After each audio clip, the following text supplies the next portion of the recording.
Que Dieu vous bénisse abondamment. Père, dans le nom de Jésus, je te dis merci pour la grâce que tu me fais de pouvoir être la bouche autorisée pour parler ce matin à tes enfants, ce précieux peuple pour qui tu es mort à la croix, pour qui tu as donné un grand sacrifice, pour qui tu as souffert la mort honteuse de la croix. Seigneur, aide-moi à être fidèle dans la communication de ta pensée.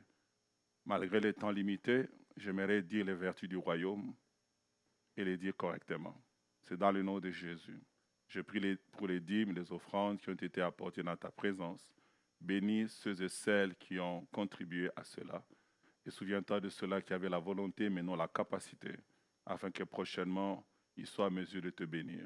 Bénis ceux-là également qui ne l'ont pas fait. Viens les aider à comprendre l'importance de te bénir. Je te rends grâce pour toutes choses. Sois avec nous au nom de Jésus. Amen.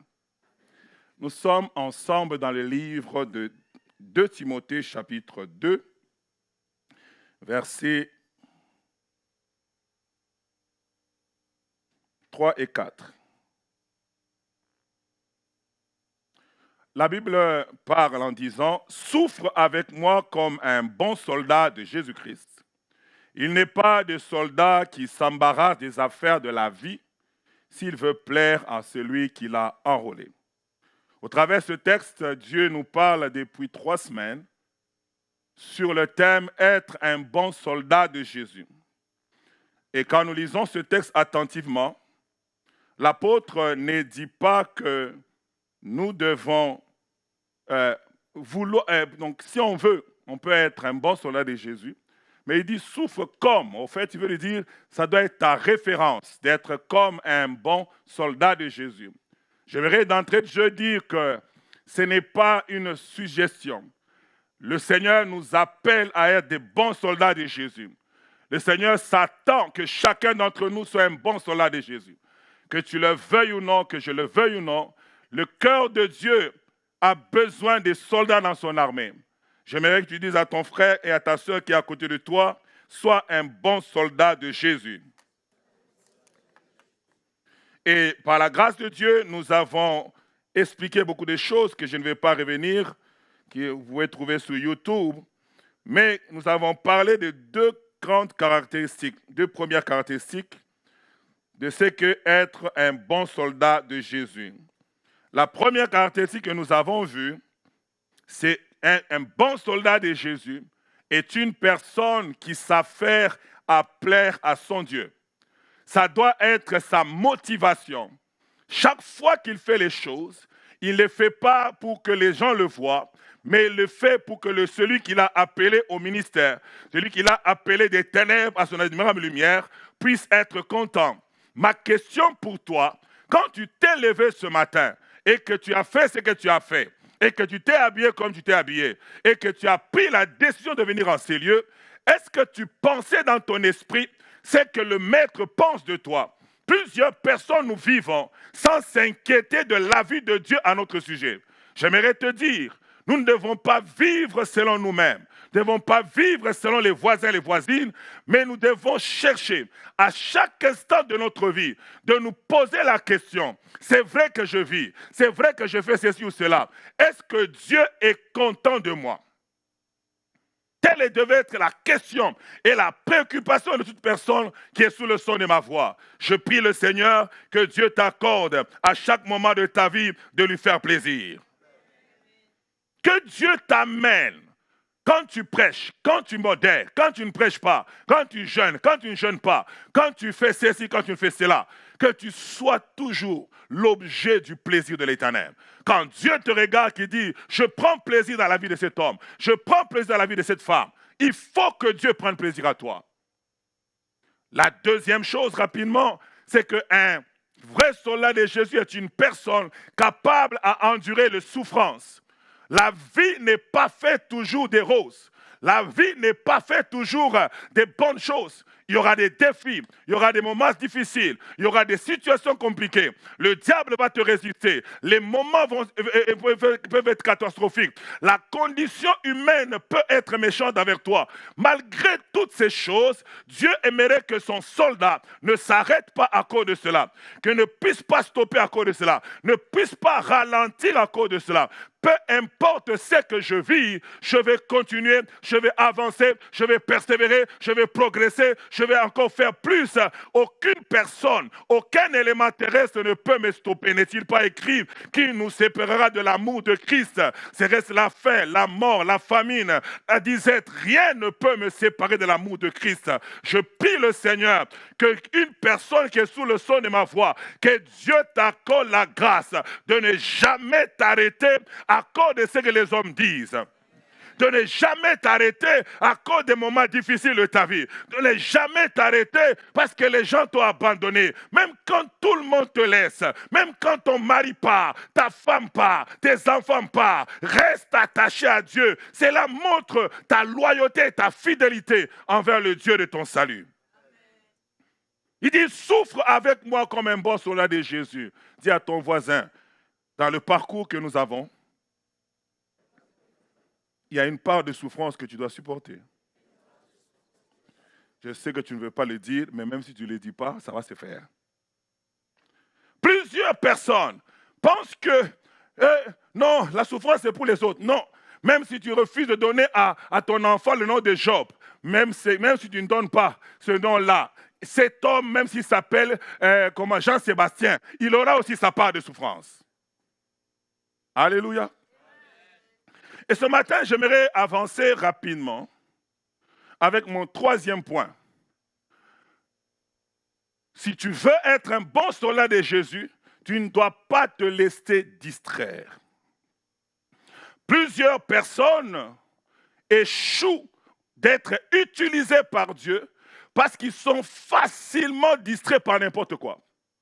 J'aimerais vous faire comprendre, bien-aimés dans le Seigneur, Dieu en t'injectant sur la terre, a une pensée, a une vision, a une mission. Et quand la distraction prend plus d'avantages sur toi, quand la distraction prend plus le dessus sur toi, Dieu est en train de dire que ce serviteur devient inutile. Il est important que nous comprenions que le diable va chercher à te distraire. Les situations vont chercher à te distraire. La Bible dit il n'est pas de soldat qui s'embarrasse des affaires de la vie. Ça veut dire qu'il ne prend pas le temps de perdre son temps avec les choses de la vie. Il est important que nous puissions comprendre que nous pouvons avoir des voitures, mais les voitures ne doivent pas nous distraire. Merci pour ce amen-là. Je répète encore, il est important que nous sachions que nous pouvons avoir de l'argent, que nous pouvons avoir un mariage, que nous pouvons avoir des enfants, mais ces choses-là ne doivent pas nous distraire. J'ai dit quelque part, le mariage n'est pas la finalité, mais un moyen pour atteindre la finalité. Ce n'est pas parce que tu te maries que tu deviens faible dans les choses de Dieu. Ce n'est pas parce que tu te maries que tu es affaibli dans ton engagement. Le mariage n'est jamais une finalité pour Dieu. Quand Dieu donne le mariage, c'est un outil pour te permettre d'être plus efficace. Parce que la Bible déclare 2 valent mieux qu'un. Si l'un tombe, l'autre le relève. Dieu a besoin que ton mariage ne soit pas un stoppeur, mais ton mariage soit un motivateur. Plusieurs personnes se laissent distraire par la bénédiction, se laissent distraire par, je ne sais pas, l'élévation, se laissent distraire par les acclamations. J'aimerais te faire comprendre, quand un athlète est en train de jouer sur le stade, il ne se préoccupe pas de ce que comment on dit encore ? Les supporters disent qu'on les critique, qu'on ne le critique pas. Il est focus pour aller marquer dans le camp ennemi. Parce qu'il sait que s'il perd son temps à écouter les insultes, ça va l'empêcher d'être efficace. S'il perd aussi son temps à se complaire aux acclamations des supporters, il risque de ne pas être conscient de ce qui se passe sur le terrain. Il est focus sur ce qu'il doit faire. Qu'on l'acclame pas. Qu'on l'insulte pas. Il reste focus. Plusieurs personnes ratent leur destinée, ratent leur appel, leur ministère, n'arrivent pas à progresser, tout simplement parce qu'un jour ils ont prié pour un rhume et le rhume a été guéri. À cause de ces acclamations-là, ils n'avancent plus. Ils sont là, vous savez, moi quand je prie pour le rhume, on n'a même pas besoin d'aller, tu n'as même pas besoin de Tylenol. Moi quand je prie, le rhume disparaît, alors que Dieu t'attend pour les cancers. Tu as besoin de ne pas te laisser distraire par les choses que tu vois. Le diable va te présenter les choses qui frappent l'œil. La Bible déclare, Jésus est en train de jeûner. Il jeûne 40 jours et 40 nuits. Et à l'issue de son jeûne, le diable vient le visiter. Écoutez ce qu'il dit. Il dit, regarde la gloire qui est sur la terre. Si tu te prosternes, je te l'offre. Au fait, il veut distraire Jésus de sa vision. Plusieurs personnes, lorsque tu avances avec Dieu, tu progresses, tu évolues, tu sens que tu es concentré. Le diable vient te présenter et dit, regarde l'or, regarde l'argent. C'est que tu vois ces deals ici, tu peux faire comme ça. Et la personne, vous constatez que la personne régresse, la personne ne prie plus beaucoup et dit, il faut chercher l'argent. Comme quelqu'un m'a dit, papa Joël, il m'a dit, papa l'argent, c'est l'argent. J'ai dit, on ne te voit pas, il dit, l'argent. Et il dit, j'ai déjà tapé moi 50 ans, avant que 50 ans arrivent. L'argent. Vous savez, tu peux être en train de monter avec Dieu, de progresser avec Dieu. Le diable voit que tu es tellement engagé, tu es tellement ancré dans les choses de Dieu. Il dit, comment vais-je arrêter cet homme? Comment vais-je le miroiter? Il t'amène un ami avec qui vous avez étudié au collège Saint-Boniface. Vous aviez été au primaire ensemble. Mais lui, il roule dans une limousine, mais toi, tu roules dans une pirogue.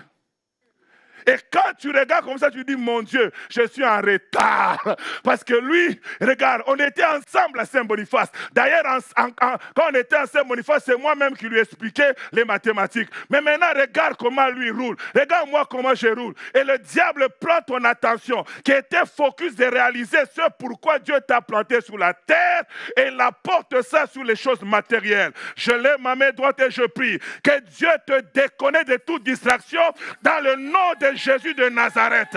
Il y a des âmes à sauver. Il y a des vies qui doivent être changées. Il y a des personnes qui doivent être restaurées. Il y a des gens qui se meurent. Pendant que toi, tu achètes des vestes, j'aimerais te dire, là en ville, il y a des gens qui sont en train de mourir. Pendant que toi, tu es en train d'ajouter maison après maison. Là, à l'hôpital, il y a des malades qui attendent les dons spirituels qui est en toi afin que tu les imposes la main et qu'ils guérissent.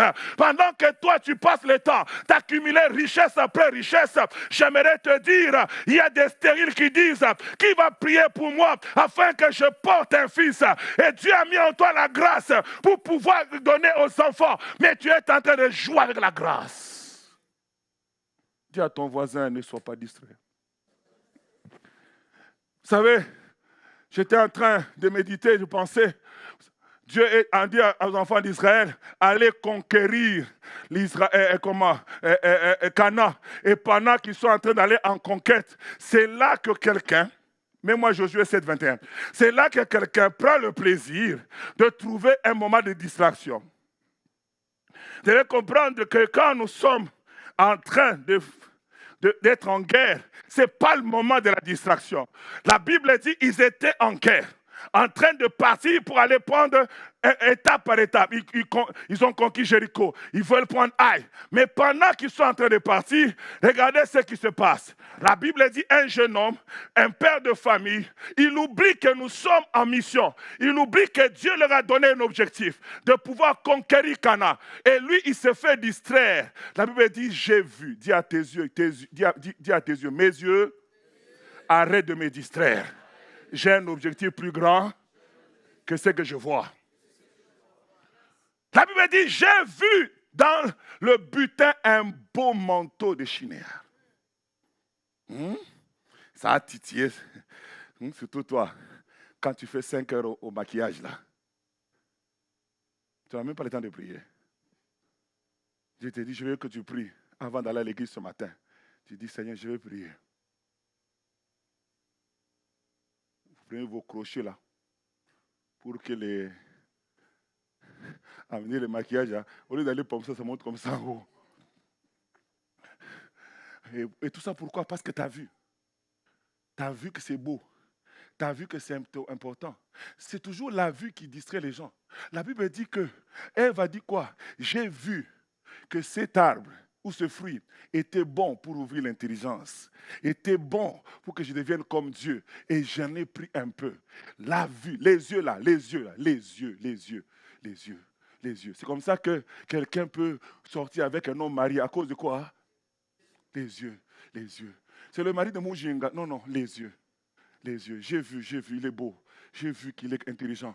J'ai vu quand il me parle, je me sens en sécurité. Quand il me parle, je me sens femme. Vous savez tout ce que je vous dis comme exemple, ça. Moi, j'ai déjà entendu dans mon bureau. Parce que quand il parle, vraiment, je me sens femme. Je dis, Chandara. La Bible dit, j'ai vu un beau manteau de Chinéa, 200 cycles d'argent, un lingot d'or de poids de 50 cycles. Je les ai quoi? Pourquoi vous êtes fort comme ça? Lisez, on est ensemble, non? Je les ai quoi? En pas, ça vous parle, hein? Je les ai convoités. Et quand nous sommes en guerre, ce n'est pas le moment de perdre d'être distrait par les choses. Il y a plus important que ça. Il y aura un moment où on va s'asseoir. Quand on aura déjà pris notre terrain, on va acquérir ces choses. Mais combien aujourd'hui, quand vous prenez votre avion pour quitter votre pays et venir ici au Canada, vous avez dit, Seigneur, essaye seulement. Et tu verras quand je vais arriver là-bas. D'ailleurs, quand je regarde sur Internet, ces gens ne prient même pas. Je vais les expliquer comment on prie depuis que tu es venu. Depuis que tu es venu. Ta prière, c'est ton boulot. Depuis que tu es venu. Depuis que tu es venu. Depuis que tu es venu. La Bible, tu la lis encore. Alors quand tu étais au pays là, tu corrigeais la Bible. Depuis que tu es venu. Même quand je prêche maintenant là, ta Bible n'est même pas ouverte. Depuis que tu es venu, tu as été distrait de ce pourquoi tu es venu. Tu étais venu, tu as parlé. Tu as dit, je t'envoie au Canada. Tu as dit, rakachaka. Tu as senti la chair de poule. Tu as dit aux gens, je vais aller chasser. Quand nous, Dieu nous disait, on va partir, peut-être pas vous. Nous, quand Dieu nous disait, on va partir, on va dire, on va aller chasser les démons chez les Blancs là. Ils s'amusent comme ça. Ils vont se sentir. On va aller voir. Touch! Depuis que tu es venu, tu as fait touch à combien de personnes? Tu as fait touch à combien de personnes? Un soldat n'oublie pas la mission sur le terrain de bataille. Quand il va en Afghanistan, il est américain, même s'il trouve des belles filles, ce n'est pas le moment des belles filles ici. Je suis en guerre. Même s'il trouve du butin, ce n'est pas le moment de m'en réjouir. J'ai des choses importantes à faire. Mais il y a plusieurs chrétiens que nous avons oublié ce pourquoi Dieu nous a plantés sur la terre. Je prie et je déclare que le Dieu de ma vie commence à rencontrer votre esprit et vous sort de la distraction qui vous empêche d'accomplir votre destinée. Il y a des choses à faire. Dieu compte sur toi. Dieu compte sur moi pour que ce monde soit transformé. Arrête d'être distrait. Arrête d'être distrait. La quatrième caractéristique d'un bon soldat de Jésus, c'est qu'il sait utiliser ses armes. C'est une chose de savoir que nous avons des armes, on nous a appris ça le vendredi, mais ça n'est une autre que de savoir les utiliser. Dieu s'attend qu'un chrétien développe l'aptitude d'utiliser ses armes. J'étais en train de parler à certaines personnes qui me posaient la question, parce que quand tu fais les services, comment tu fais? Je dis, vous parlez, vous êtes en train de parler à Dieu pour le service, au lieu d'appeler Dieu d'agir dans le service. Je dis, quand je suis en train de faire le service, par moment je dis que la gloire de Dieu aille à ma gauche jusqu'à ma droite. Je n'ai pas entendu, c'est moi qui dis. Et la Bible dit, ce que vous lirez sur la terre, on est ensemble? Ce que vous lirez sur la terre, au fait, l'action commence où? N'est-ce pas? Ça commence sur la terre. C'est moi qui lis et le ciel honore ce que je dis. C'est pourquoi la Bible dit, il honore la parole de ses envoyés. Il faut que son envoyé parle pour que Dieu honore ce qu'il a dit. Si l'envoyé ne dit rien, Dieu n'honore rien. Rien multiplié par la puissance de Dieu, ça donne rien. Alléluia. Ça veut dire qu'en tant que serviteur de Dieu ou en tant qu'enfant de Dieu, on doit savoir utiliser les armes qui sont à notre disposition. Tu peux être rempli du sang jusqu'à la moelle épinière, ça te transperce même, mais tu ne libères pas la puissance. Parce que tu ne sais pas comment utiliser les armes. Et Dieu veut que, si nous voulons être de bons soldats, ce n'est pas seulement d'être équipés de l'armure, mais de savoir utiliser l'armure. Et de savoir utiliser la bonne arme au bon moment. Si vous regardez nos athlètes, qui peuvent avoir une bombe, et peuvent avoir, je ne sais pas, une mitrailleuse, peuvent avoir un couteau, mais on n'utilise pas la mitrailleuse devant ici, parce que vous êtes corps à corps. C'est ici on utilise les armes à courte portée, ou on utilise une arme blanche. Pourquoi? Parce qu'à chaque combat correspond l'arme qu'il faut utiliser. Et plusieurs chrétiens ne savent pas utiliser quelle arme. La Bible dit dans Ephésiens 6, verset 18, la Bible dit que nous devons par l'Esprit faire toutes sortes de prières. Ça veut dire que c'est le Saint-Esprit qui te dit quel type de prière tu dois faire devant quelles circonstances. Est-ce que tout le monde me suit? Je sais que je n'ai pas beaucoup de temps, mais je veux que tout le monde me suive ici. Il y a des moments où, comme il y a une maman qui m'a dit hier, elle me dit, papa, je sens depuis le début de l'année que mes enfants, un danger peut les toucher cette année. J'ai dit, ok, mais je sens que je dois prier en associant une offrande à cette prière-là. J'ai dit, ok. Et puis elle me dit, je dois donner à 2 pasteurs que Dieu m'a dit de donner cet argent-là et que ces pasteurs prononcent des paroles. Au fait, cette maman prie toujours pour ses enfants. Est-ce que tout le monde me suit? Mais pour la circonstance, Dieu lui communique l'arme qu'il faut pour que ses enfants soient protégés. Mais le problème de l'église aujourd'hui, c'est que si hier, j'avais jeûné 3 jours pour protéger mes enfants, et qu'aujourd'hui, j'ai fait des rêves où on égorge mes enfants, mes enfants sont malades, je vais encore répéter les 3 jours. C'est comme ça que ça ne marche pas. Allô? La Bible dit que faites par l'Esprit toutes sortes de prières. C'est l'Esprit de Dieu qui te dit l'arme qu'il faut utiliser dans ces circonstances. Le combat qui est devant toi, ce n'est pas les jeûnes, c'est la déclaration. Le combat qui est devant toi, ce n'est pas les jeûnes, c'est la louange. Le combat qui est devant toi, quand les enfants d'Israël étaient en guerre, vous allez voir, Dieu leur disait, cette fois-ci, qui va monter? On dit, telle tribu montera en premier. Et c'est, comment il s'appelle encore le roi ici? Josaphat, il dit, comment je vais faire? Il dit, envoyer la chorale en premier. Vous avez déjà vu où, pour aller en guerre, on envoie la chorale? Mais Dieu sait qu'on ne peut pas utiliser n'importe quelle arme à n'importe quel moment. C'est comme ça que le roi Josaphat est attentif. Il dit, c'est bien beau d'utiliser les Kalachnikov ici, d'utiliser les lances. Mais si Dieu n'est pas dans cette arme, nous sommes en train de partir à la bataille, à l'abattoir. Amen. Je sens que j'ai me suivre. Est-ce que ça entre ou ça rentre pas? Dieu dit à Israël, ok? Il dit pour que Jéricho tombe, au lieu que Dieu leur demande seulement d'entrer, de toute façon, ils étaient déjà entrés. Les espions avaient déjà vu les portes, les faiblesses. Ils pouvaient leur dire, non, quand je suis entré, j'ai vu que la porte du nord n'est pas beaucoup surveillée, donc on peut faire entrer des gens par là, et puis vous faites un peu semblant. Ils pouvaient dire ça. Mais au lieu que ça soit ça, Dieu leur demande de faire quoi? De faire le tour 7 fois. Mais je suis sûr que quand les gens les regardaient, parce qu'il y avait des gens, les ennemis étaient sur le haut de la tour, quand ils regardaient, ces gens, regarde, stupides comme ils sont là vraiment. Ils pensent, qu'est-ce qu'ils font? On peut te trouver stupide, mais si c'est l'arme que Dieu t'a demandé d'utiliser, à la fin de la journée, tu seras vainqueur. Ils sont en train de tourner. Et le dernier jour, Dieu leur demande de tourner encore 7 fois. Moi, je lui ai dit, on a fait déjà 7 jours. Les derniers jours, quand même, on est fatigué, non? Dieu dit, les derniers jours encore, c'est là où il faut plus d'efforts. Les derniers jours, 7 fois. Je suis sûr qu'il y avait, s'il y avait un Judas dans la... Je pense que Josué, il y a quelque chose qui ne va pas. Quand on était avec Moïse ici, tu vois, on a fait ça. Vous voyez les gens, quand on était avec Moïse, c'est pourquoi je pleure Moïse, que Moïse revienne vraiment. Parce que si c'est Moïse, il se lève prendre juste le bâton et puis il est temps comme ça, l'histoire est finie. 2 minutes, regarde lui, on tourne. Comme on dit dans une langue bazoba.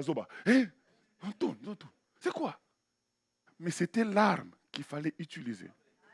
Et la Bible dit, à la 7e fois, Dieu leur dit pousser des cris. Comme ça ne suffit pas, on a tourné, on a fait ceci, 7 fois encore. Maintenant, tu demandes encore de crier. Ah! être stupide aux yeux des hommes, mais c'est l'élément que Dieu utilise pour te donner la victoire. Les gens peuvent dire, je ne comprends pas. Comment toi, maman, tu vas voir le pasteur avec une somme d'argent? Est-ce que tu vas corrompre le pasteur? Est-ce que tu vas corrompre Dieu? Peut-être tu vas la trouver stupide, mais toi, tes enfants vont tomber malades cette année parce que toi, tu es trop logique, mais elle, ses enfants seront protégés parce qu'elle a la révélation. Oh. Est-ce que tu peux acclamer d'abord Dieu? Parce que je vois que tu n'as même pas acclamé, c'est quoi?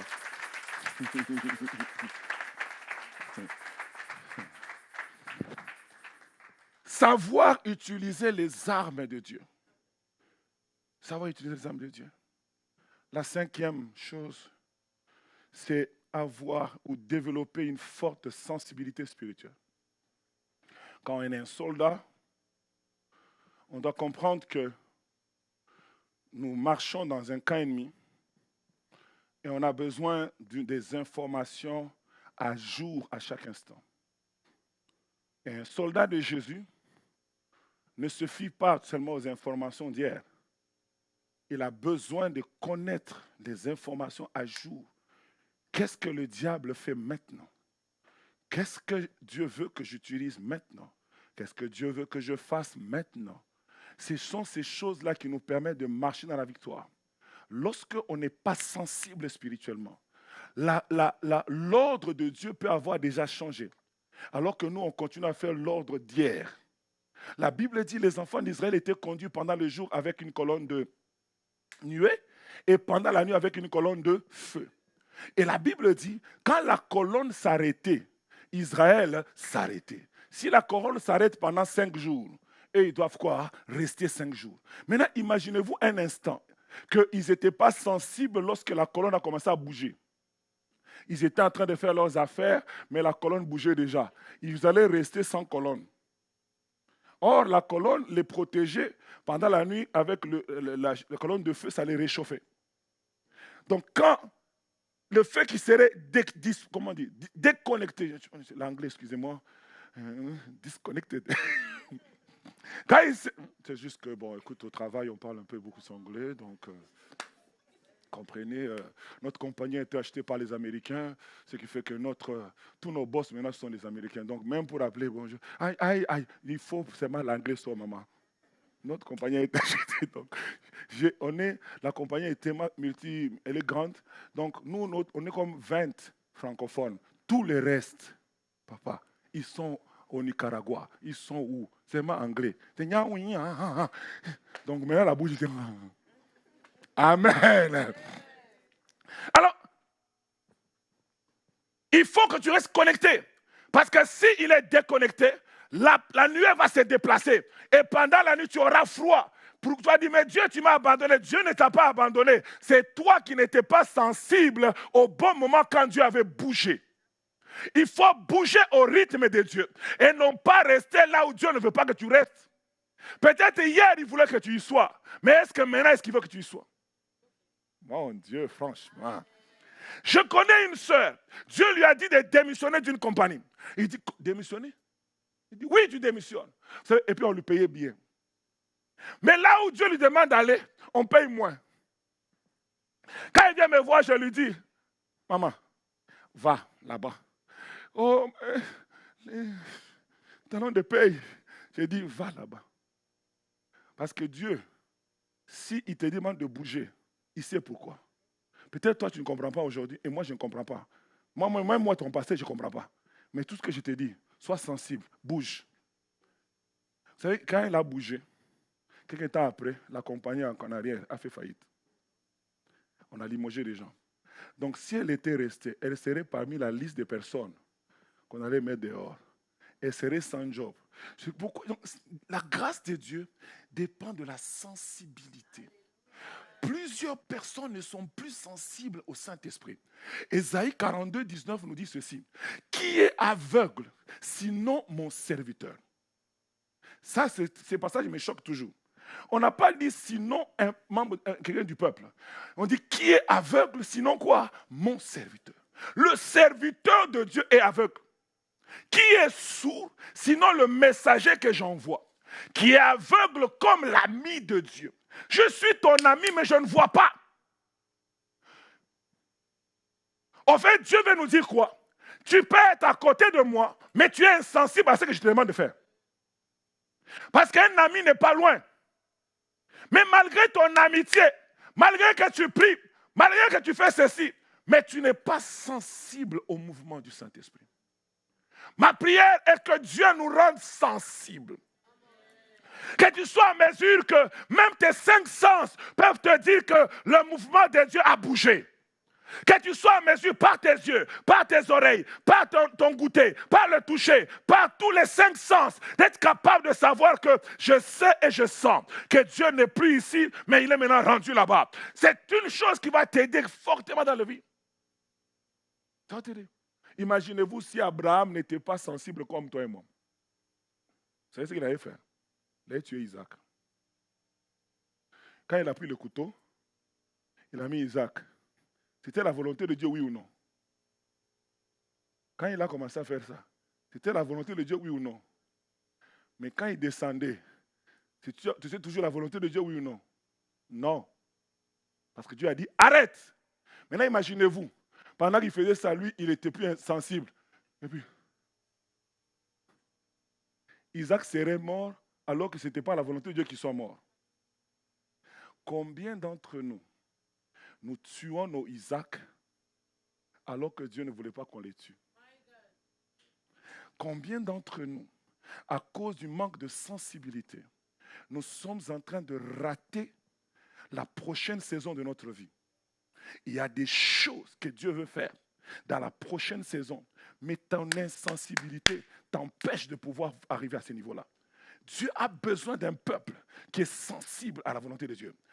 C'est là que des fois nous paniquons quand les choses arrivent parce qu'on n'est pas connecté. On n'est pas connecté. La Bible dit, quand Géasi voit l'armée des Syriens, il commence à paniquer. Pourquoi? Parce que lui, ses antennes spirituelles sont brouillées. Mais Élisée, ses antennes spirituelles sont ouvertes. Même quand il voit une grande armée, il est tranquille. Il lui dit, n'aie pas peur, champion, parce que ceux qui sont avec nous sont plus nombreux que ceux qui sont avec eux. Et il dit, mais comment tu sais ça? Il dit, oh Seigneur, ouvre-lui les yeux. Je lève ma main. Que Dieu vous ouvre les yeux dans le nom de Jésus de Nazareth, afin que vous puissiez voir comme Dieu voit.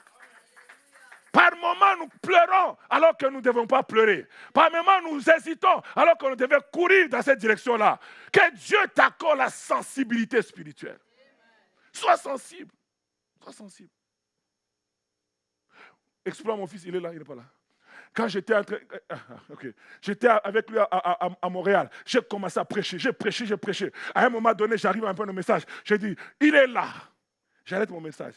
Tout bon prédicateur qui a étudié l'étymologie de la prédication saurait que Pasteur Thierry n'a pas fini son message. Mais à l'instant T, j'ai senti le maître arriver. Et il m'a dit, Thierry, moi je prends les choses en main. Écoutez, quand je dis j'ai senti, je n'ai pas entendu une voix. Mais comme le mécanicien sait reconnaître l'odeur de l'huile moteur par son nez sans qu'il voie, ça c'est l'huile moteur, ça c'est l'huile de frein. Ainsi, une personne qui a une intimité avec Dieu est capable de reconnaître la présence de Dieu et sa volonté sans même entendre quelque chose de la part de Dieu. J'ai senti dans mon esprit que le ciel voulait me dire, laisse-moi la place. Tu as prêché, les gens sont debout, demandez un exploit. Quand je prêchais, la salle était debout pendant presque 2 heures. Ils étaient debout, en train de, amen, acclamer. J'étais monté. Humainement parlant, j'avais envie de sauter encore les autres révélations là. Mais je sens que le daddy dit, je prends le contrôle. Là, je dis, il est là. Quand j'arrête comme ça, la gloire de Dieu tombe. Les puissants de Dieu commencent à se manifester. Les gens tombent, ainsi de suite. Qu'est-ce que je veux vous dire par là? La sensibilité spirituelle m'a permis de saisir ce moment. Si j'avais continué à prêcher, j'allais prêcher sans Dieu. C'est comme ça que choristes, regardez-moi bien les choristes, quand vous chantez, ne finissez pas votre liste. Suivez la sensibilité spirituelle. Des fois, c'est un seul chant. Mais vous, comme le premier chant, c'est Maman Esther qui chante, et que quand même aussi, Sarah s'est préparée. Si Maman Esther commence à prolonger, elle commence à intéresser Charaba, qu'elle arrête, non? Elle ne voit pas le temps. Bon, c'est mon tour. C'est mon tour. Et vous voyez même le visage. Même le micro, on sent que la voix de maman Sarah ne sort plus. Pour signaler, maman, arrête. Et des fois, nous coupons le flot de Dieu parce qu'on veut faire les choses selon la chair. Mais quand on est sensible, Dieu peut nous utiliser facilement. Si Dieu a dit que c'est l'Alléluia d'aujourd'hui que la gloire de Dieu va descendre, et que c'était maman Esther qui a commencé Alléluia, laissez-la. Quand vous la laissez, vous allez voir des miracles dans la salle. Vous allez voir Dieu nous utiliser ici. Mais pourquoi? Parce que nous ne sommes pas sensibles. Et Coris, ne confondez pas sensibilité et émotion. Parce que des fois aussi, c'est tellement bon. Et là, tout le monde. Si c'est l'émotion, tu laisses passer aux autres. Je ne parle pas de l'émotion. Alléluia. Donc nous devons développer une sensibilité spirituelle. Sinon, nous allons rater beaucoup de choses. Plusieurs personnes veulent servir Dieu, être utilisées par Dieu, mais ne sont pas sensibles. Le psaume 89 que je vois là, la Bible dit, j'ai trouvé David mon serviteur, je l'ai oint de mon huile sainte, ma main le soutiendra, mon bras le fortifiera. Mais le verset 23, il dit quelque chose de puissant. Il dit, l'ennemi ne le surprendra pas. Je prie le Seigneur que l'ennemi ne te surprenne jamais dans ta vie. Sois tellement sensible que quand l'ennemi commence à venir dans ta vie, non, je le vois, il va entrer par là, je le vois, je vais entrer par là. Et tu te mets, tu te braques, tu dis, tu n'entreras pas dans ma maison, je te chasse au nom de Jésus de Nazareth. J'ai vu une femme qui était en train de prier. Elle a fait un TikTok sur Internet et j'ai aimé ça. Elle a senti, elle a fait un sketch peut-être, je ne sais pas. Et puis elle arrive sous sa porte. Elle prend tous les versets qui parlent des portes d'entrée dans la parole. Elle dit, je me tiens ici et je dis que l'Éternel sera à ma porte. Elle commence à déclarer, quand tu es une femme de prière et que tu sens que l'ennemi vient entrer par des portes, ne reste pas assis. Mets-toi. La femme de prophète Jogas m'a dit, à la fin de cette année, elle était en prière. Et puis Dieu lui dit, il faut que tu pries pour les portes. Elle s'est mise debout. Elle a pris ses enfants à chacune des portes. Et cette ténor commence à parler. Dans cette porte ne passera pas la mort. Par cette porte ne passera pas la disette. Par cette porte ne passera pas ceci. Les enfants ont déclaré. Les choses ont déclaré. J'aimerais te faire comprendre. Ne reste pas insensible. Ne sois pas surpris par l'ennemi. Mais que toi tu surprennes l'ennemi. La Bible dit que pendant que le roi faisait des complots dans sa maison, Élisée était au courant. Pendant que le roi faisait, le roi dit non, il doit y avoir un traître ici, il n'y a pas de traître. Même quand tu es dans ta chambre à coucher, tu dis je vais attaquer Maman Benita. Maman Benita c'est. Un homme de Dieu en Zambie, il est chez lui. Et Dieu lui dit, et plutôt les prophètes qui priaient lui disent, aujourd'hui, il y aura quelqu'un qui va te demander de prendre une photo. C'est un sorcier qui viendra. Il faut arriver à ce point-là. Tu viens à l'église, tu sais que normalement, dimanche, les gens ne me demandent pas les photos. Mais tu arrives comme ça, tu veux une sœur Mado ou un frère Yalengos qui veut seulement prendre une photo avec toi. Je veux une photo, tu comprends tout. Mais parce que tu es déjà une personne qui est sensible au Saint-Esprit, tu es capable de savoir que cette photo ici n'est pas seulement photo, il y a quelque chose derrière la photo. Mais toi, quand on dit photo,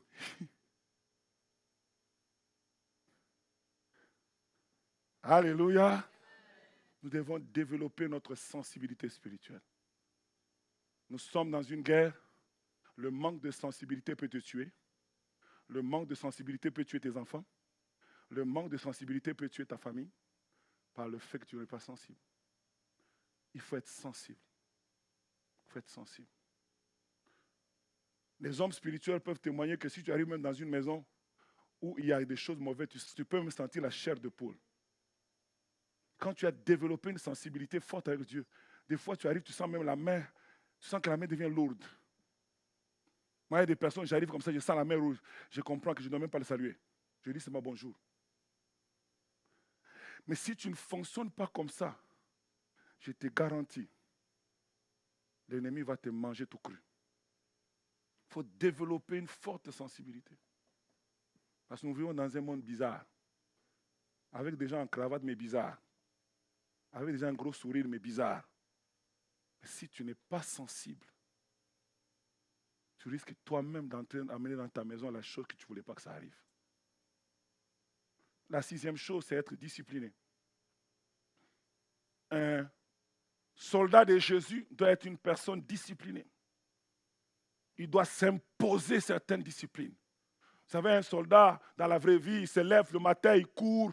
Ce n'est pas qu'il n'a pas envie de faire la grasse matinée. Il en a envie aussi comme toi. Mais il est discipliné. Il doit se maintenir en forme. Il y a certaines choses qu'il ne doit pas faire. Il y a certains endroits où il ne doit pas aller. Il y a certaines choses que c'est un plaisir. Il s'est dit, non, je m'impose ça. Pourquoi? Parce qu'il sait que ça va l'aider dans sa victoire. Mais plusieurs chrétiens, nous voulons vivre sans discipline. On n'a pas de discipline dans le langage. On n'a pas de discipline de prière. On n'a pas de discipline de méditation de la parole de Dieu. On n'a pas de discipline en rien.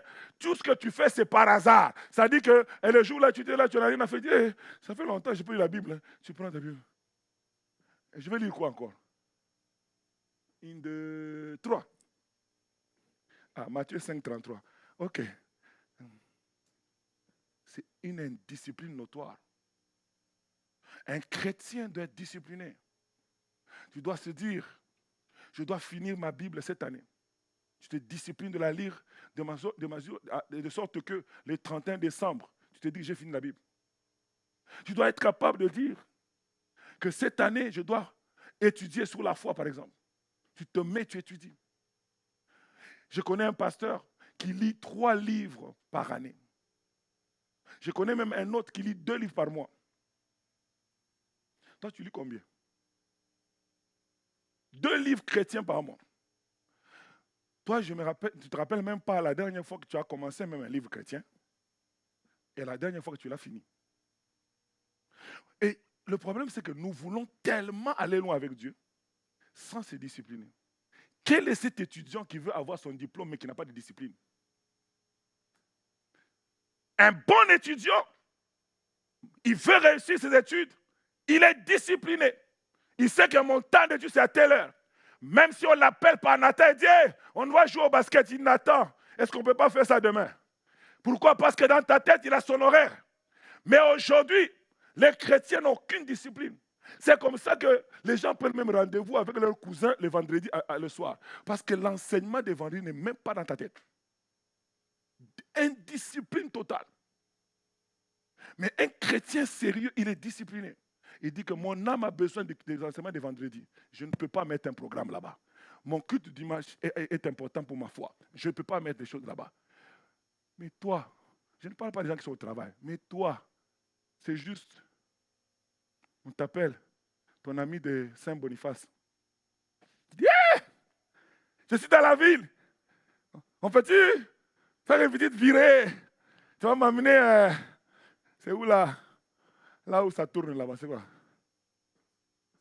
Au ciel. Les gens qui vont dire, c'est quoi le ciel? Il y a une raison qui s'appelle ciel ici. On va venir au ciel. Et là, toi aussi, tu mets maquillage, parfum. Et puis, tu vas au ciel. Pendant que papa Patrick, c'est pour moi, on est en train de nous prêcher. Bien aimé le Seigneur, le combat est réel. Toi, tu n'es même pas conscient du combat réel. Pourquoi? Parce que indiscipline. La discipline. Même ta manière de prier. Tu pries chaque jour, quelle heure? Vous savez, il y a des gens qui prient, qui n'ont pas une heure de prière. Ils prient aujourd'hui, demain à midi, sur le lendemain à 3 heures. Vous savez, une vie de prière comme ça est maladive. Un homme sérieux doit avoir au moins un horaire de prière par jour. Même si les autres moments peuvent arriver comme ça, mais tu dois avoir, si c'est le matin, tu te réveilles toujours chaque fois à 5 heures. Paul Yonguicho se réveille chaque jour à 3 heures du matin. Chaque jour de sa vie à 3 heures du matin. Même quand il allait en voyage, il disait à ses hôtes de pouvoir le ramener à l'hôtel avant parce qu'il doit dormir et avoir le temps de se réveiller à son 3 heures du matin. Mais toi et moi, nous vivotons. Donc on peut dormir à 2 heures et quand il faut se réveiller à 5 heures, on est de la misère ce jour-là. Un bon soldat de Jésus n'est pas indiscipliné. Je sais que tu n'aimes pas ma prédication d'aujourd'hui, mais elle est bonne. C'est une quinine que j'ai forcément entrer. L'indiscipline. Paul dit, je traite durement mon corps. Je le discipline. Même si mon corps ne veut pas, je l'impose à mon corps de pouvoir vouloir ça. Plusieurs personnes n'imposent pas leur corps. Quand leur corps dit ça, ils suivent les sentiments de leur corps. J'aimerais te faire comprendre que ce corps-là est ingrat. À un moment donné, tu vas pleurer à cause de ce corps-là. Tu as besoin de l'imposer un silence. Hey, lève-toi, tu vas prier maintenant. Lève-toi, tu vas faire telle chose. Parce que sinon, le corps va avoir avantage sur toi. Alléluia. Ok.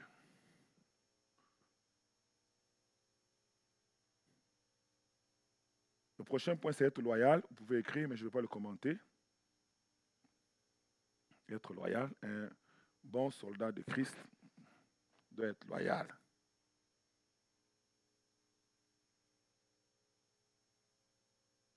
On peut mettre Jude 1, verset 11, s'il vous plaît.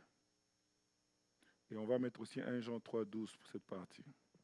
La Bible dit, malheur à eux, car ils ont suivi le train de Caïn, ont couru par un égarement tel celui de Balaam, après la récompense, et ont péri par une contradiction semblable à celle de Corée. Ce texte nous montre 3 personnages de la Bible qui se sont manifestés par la déloyauté. Dieu n'aime pas la déloyauté. La déloyauté envers Dieu, la déloyauté envers ton mari, ta femme, la déloyauté envers tes responsables, envers tes subalternes, envers tes supérieurs. Toute forme de déloyauté, Dieu n'aime pas ça. Et dans l'armée, une personne déloyale passe en cours martial. Dieu n'aime pas ça. Mais nous avons plusieurs chrétiens déloyaux. La Bible dit que la déloyauté de Caïn, on vient même l'amener même dans le Nouveau Testament. On dit que Caïn a été déloyal. Et Caïn était déloyal envers son frère Abel. Et pourquoi il était déloyal? Parce que son frère avait offert un sacrifice que Dieu avait accepté et que lui, ça n'avait pas fonctionné. La jalousie l'a poussé à être déloyal. Il y a des personnes qui sont jaloux des autres et cette jalousie les pousse à être déloyal. Un serviteur de Dieu ne peut pas être déloyal.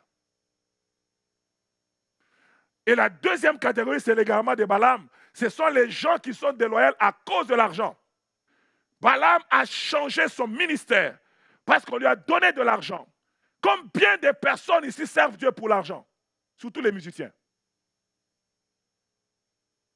Combien de personnes? J'aimerais te faire comprendre. Dieu bénit le service. Mais si tu sers Dieu pour l'argent, tu es déloyal. Je peux répéter, couper ça même sur Facebook. Tu es déloyal. Un vrai serviteur de Dieu ne sert pas pour l'argent. Dieu peut te bénir. Il y a des endroits où je suis allé prêcher. Maman, j'ai prêché une prédication, on m'a donné $2. Il y a des fois, j'ai prêché, on ne m'a rien donné. Il y a des fois, j'ai prêché, des fois, même le message que moi-même je dis, ça, c'est même pas comme celui de $2 là-bas. Mais tu sors là-bas, on te bénit fortement. Parce que c'est Dieu qui bénit, ce n'est pas ta prédication qui attire l'argent. Arrêtez de servir Dieu à vous chercher l'argent. Ce n'est pas le marchandage. Un soldat de Christ ne sert pas Dieu comme Balaam. Et la troisième, c'est la révolte de Corée. Corée, ce sont des personnes qui veulent se révolter contre l'autorité. Il y a des personnes, quand on met qui est responsable, ils ne sont jamais contents. Pourquoi c'est Papa Trésor? Moi, je suis aussi, non? Pourquoi c'est Papa Trésor? D'ailleurs, moi, je sais jouer plus que lui. D'ailleurs, moi, je suis plus intelligent que lui. Pourquoi c'est Papa Trésor? Donc, même si on change, on dit demain, ok, Papa Trésor, ce n'est plus tous les responsables de la chorale, c'est Sarah. Quand on veut dire, pourquoi Sarah? Au fait, tant que ce n'est pas elle, elle n'est jamais satisfaite. C'est de la déloyauté. Et un soldat de Christ ne peut pas être déloyal. Dieu peut te donner d'être sous un homme de Dieu qui ne prophétise pas comme toi. Samuel, grand prophète, a grandi au pied de sacrificateur Élie qui ne prophétisait plus. Et quand lui, il voulait grandir le prophétique, au lieu que Dieu lui apprenne seulement entre les deux, là, le prophétique, Dieu lui envoie vers celui qui ne prophétise plus, pour lui montrer la voie pour le prophétique. Ça veut dire que votre maître chante peut chanter comme un pied. Mais il est votre maître chante. Oh, je sais que vous n'aimez pas cette partie-là. D'ailleurs, moi, quand je chante, ma voix vibre. Mais quand Papa Trésor chante là-bas, il fait des dièses par moment. D'ailleurs, je détecte des dièses. Même si tu détectes des dièses, c'est lui le responsable. Oh, dites Amen bien d'abord. Si tu es en train de dire, à cause de ton talent, c'est toi qui dois prendre la place, tu es Corée. Et regardez le sort de Corée, Dieu l'a enterré vivant. Dieu l'a enterré vivant. Corée dit, pourquoi seulement lui? La Bible dit, Corée, Data, Abiram. Moïse s'était dit, quoi? Je suis un appelé de Dieu. Si Dieu m'a appelé, vous n'allez pas mourir, vous allez être enterré vivant. La Bible déclare, le sol s'est ouvert et ils sont entrés là-bas. Dieu a fermé. Il y a des gens, pourquoi pas c'est Thierry? D'ailleurs, maman, je ne me suis pas choisi, c'est Dieu qui m'a choisi. Donc même si je ne suis pas le meilleur prédicateur, même si je ne suis pas beau, même si, je suis là. Supporte ma face. Alléluia. Un bon soldat de Jésus est un soldat loyal. Amen. Ok. Je vais vous donner un dernier, les autres dans mon livre.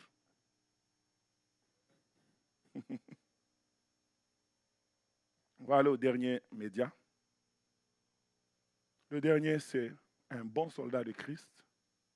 Il est prêt à travailler fort. Plusieurs personnes n'aiment pas travailler fort. Un vrai soldat travaille fort. Un vrai soldat est un travailleur.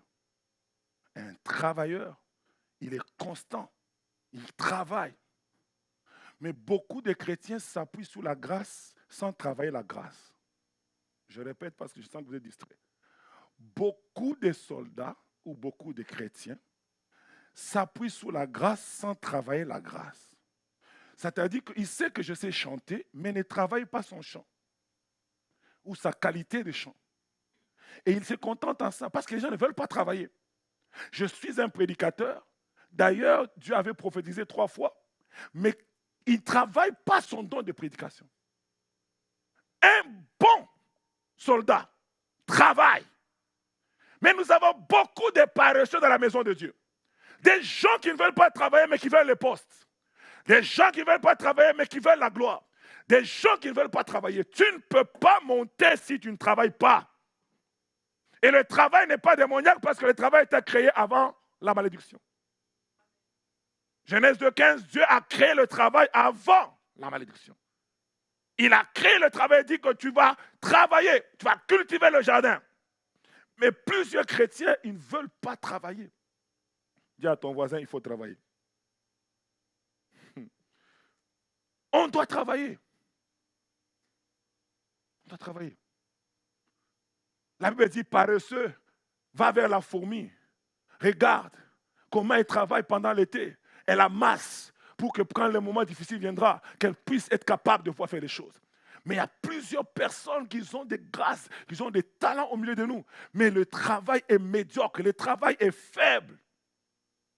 J'étais en train de montrer aux événements et j'étais en train de monter à l'administration combien dans les autres églises où on m'a invité. Maman, même la qualité de l'invitation, toi-même tu regardes, tu dis Seigneur d'amour et de paix. Tu sens que les gens prennent le temps de travailler pour t'écrire le français. Tu dis seulement, il n'écrit pas seulement, pasteur, nous t'invitons. Non, non, tu sens qu'il y a quelque chose. On m'a envoyé un lien, maman, pour m'expliquer. On dit, pasteur, voici le lien où vous trouvez toutes choses. J'entre sur le lien, je vois mon visage. On dit, pasteur Thierry, merci d'avoir accepté notre invitation pour venir être notre orateur pendant ces 3 jours. La retraite de ces 3 jours s'inscrit sur le thème du mois qui est nouveau départ. Mais le thème particulier que vous allez exploiter en ce week-end signifie bâtir le fondement d'une destinée glorieuse. C'est s'inscrit non seulement en parlant, mais en démontrant la puissance de Dieu, en équipant le peuple de Dieu. Donc, quand je dis, et puis j'arrive, et puis après, je dis, cliquez ici pour la page suivante. Je clique, j'arrive à une page suivante. Et puis on me dit, pasteur, vous allez venir comment? Vous viendrez en transport ou vous voulez qu'on assure un transport qui viendra vous chercher de Québec jusqu'ici? Ici. Est-ce que vous serez accompagné? Je dis, ok. Et puis, est-ce que vous allez, nous avons déjà pourvu d'avoir un hôtel pour vous et de la personne qui va vous accompagner. Et puis, vous allez manger quoi? Est-ce que vous serez à jeûne? Est-ce que vous serez à jeûne? Vous allez manger? Je coche. À un moment donné, je clique le suivant. J'arrive au suivant, ok, puis on dit, ok, le suivant, on commence à m'expliquer. Le code vestimentaire. La première journée, pasteur, vous soyez décontracté. La deuxième journée, soyez décontracté. Le dimanche, on voit que vous soyez classique. Donc, ce n'est pas seulement on fait les événements, mais on met aussi la touche.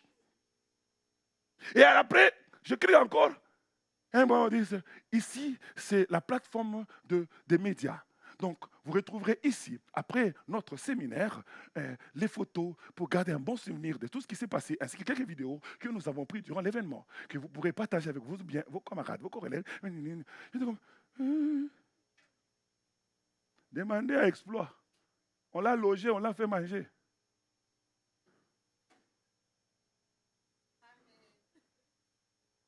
Hein? L'hôtel était comment? Il avait juste la chambre à côté de moi. Moi, j'avais ma chambre, il avait sa chambre là-bas. L'intercesseur, la sécurité et le protocole du pasteur. Il a une chambre aussi, logée.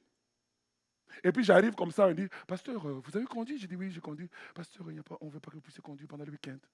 Je lui ai dit, ben, pourquoi? Et ma voiture? C'est pas grave, pasteur. Votre voiture sera garée à l'hôtel et un service va vous conduire pendant tous vos séjours. Ma voiture a été conduite. Et quand j'arrive à l'hôtel, on me lâche mes clés. On donne ça à un valet. Le valet prend la voiture, il va stationner en bas. Et la clé reste à la réception. Moi, je reste comme ça. Et puis, je monte dans la chambre.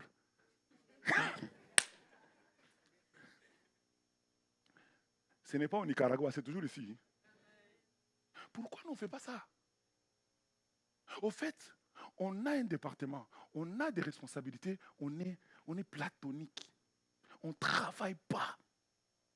Pour que ça donne mieux. Le fait qu'on chante déjà, c'est correct. Mais on ne peut pas chanter mieux. Le fait qu'on modère, c'est correct. Mais on ne peut pas faire mieux. Le manque du travail. Le manque du travail.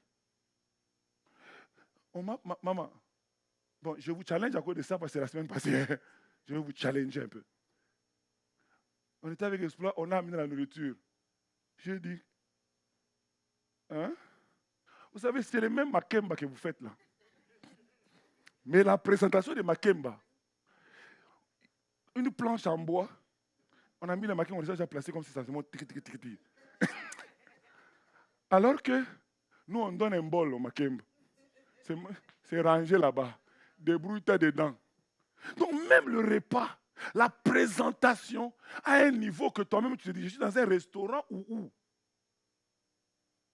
J'étais là, je regarde, je dis, le pasteur n'a pas 30 ans.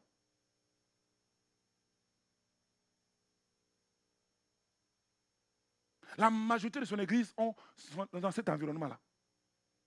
Il y a comme 3 ou 4 papas seulement. Mais comment eux, ils font ça à 2h30 ici? Nous, c'est.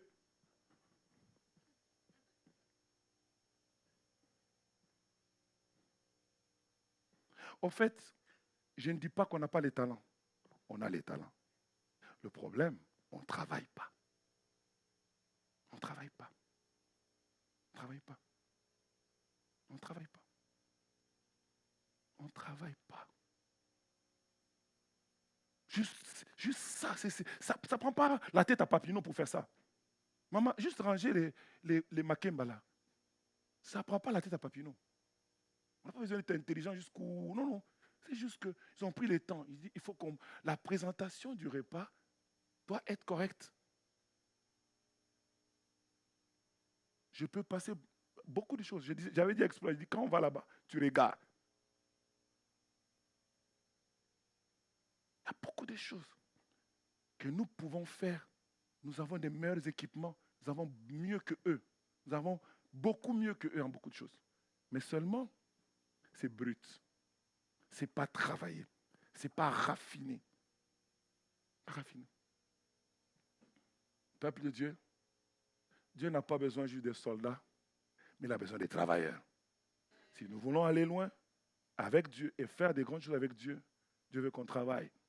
La Bible dit, 1 Corinthiens 15, 58, « Ainsi, mes frères bien-aimés, soyez fermes, inébranlables, travaillant de mieux en mieux à l'œuvre du Seigneur, sachant que votre travail ne sera pas vain dans le Seigneur. » Dieu ne veut pas juste qu'on fasse des choses, on doit travailler de mieux en mieux. Que Dieu vous bénisse.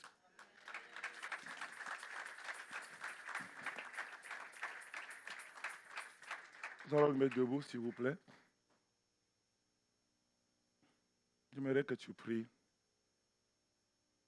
J'ai donné ce qu'il fallait donner, les autres caractéristiques.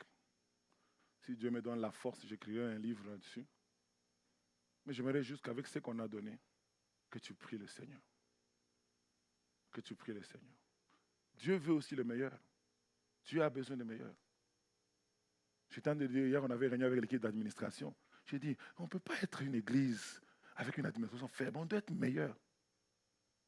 Surtout que maintenant, on aura 3 branches.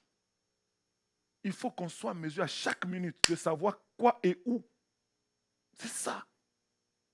L'église est comme une entreprise. On doit travailler. On doit travailler. On doit travailler. On doit travailler. Alors j'aimerais que tu pries, que tu dises, Seigneur, aide-moi à être un bon soldat de Jésus. Un soldat qui te fait plaisir. Et cela en tout point de vue. Est-ce que tu peux élever ta voix et prier? Mandere brasa kaliandere kasura mangi librondo la kasokara brandele kosala machinte indara brandala kare kosakara boshinte iprodia kantere osa.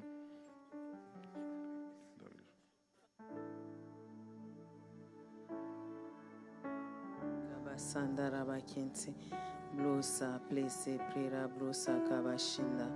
Merci Saint-Esprit, merci ô Dieu. Que ton nom soit béni, que ton nom soit élevé, que ton nom soit célébré, ô Éternel. Merci de nous enseigner, merci de nous porter, Éternel, Papa, par ce message, ô Dieu Tout-Puissant. Yahweh, dans ta pensée, Éternel, dans, ô Dieu, ce que tu veux pour un bon soldat. Ô Seigneur, nous voulons, Seigneur, réussir avec toi. Nous voulons être des bons soldats. Nous voulons réussir avec toi. Tu ne nous as pas appelés, Seigneur, ô Dieu, pour la médiocrité, pour être des mauvais soldats. Mais tu nous as appelés pour être des bons soldats. Des soldats de qualité, Seigneur. Fais-nous grâce, ô Dieu, afin que, Seigneur, cette parole crée, ô Dieu, en nous, Seigneur, la puissance, ô Dieu, pour développer ce que tu veux en nous, ce que tu as placé en nous, que nous puissions l'exploiter, que nous puissions l'exprimer. Fais grâce à chacun, Seigneur. Que tout celui qui reçoit, ô Dieu, ce message, comme un ainsi dit l'Éternel, Papa, soit béni. Que tout celui qui reçoit ce message, Papa, avec un cœur disponible et disposé, comme une terre fertile, puisse produire des fruits à ta gloire. Yahweh éternel, ce message éternel, Papa, est un message, ô Dieu, porté à nous amener dans la dimension des bons soldats. Seigneur, des soldats que toi, tu témoignes comme étant bons. Non pas bons à nos propres yeux, non pas bons selon les hommes, mais bons selon toi, Seigneur. Nous voulons arriver, éternel, à la qualification que le standard divin a placé au nom de Jésus. Merci, Seigneur. Amen, amen, amen. Est-ce qu'on peut célébrer le Seigneur pour ce merveilleux message? On est presque à la fin. J'aimerais juste savoir s'il y a quelqu'un qui est là pour la première fois ici à l'église Maison de la Restauration. Vous êtes là pour la première fois, vous pouvez juste vous tenir debout. On veut vous accueillir avec amour, avec joie. Première fois 1, première fois 2, première fois 3. On n'évangélise pas. Hein? Il n'y a pas de nouvelles personnes. Dieu soit béni. Donc, on a un devoir d'évangéliser afin d'apporter des nouvelles personnes. Nous avons des gens qui ont fêté leur anniversaire, à part le pasteur. Est-ce qu'il y a quelqu'un qui a fêté son anniversaire cette semaine ou aujourd'hui? Pas d'anniversaire. C'est qui? Ah, Joël! Vous pouvez avancer, s'il vous plaît. Hey! Notre Américaine de qualité.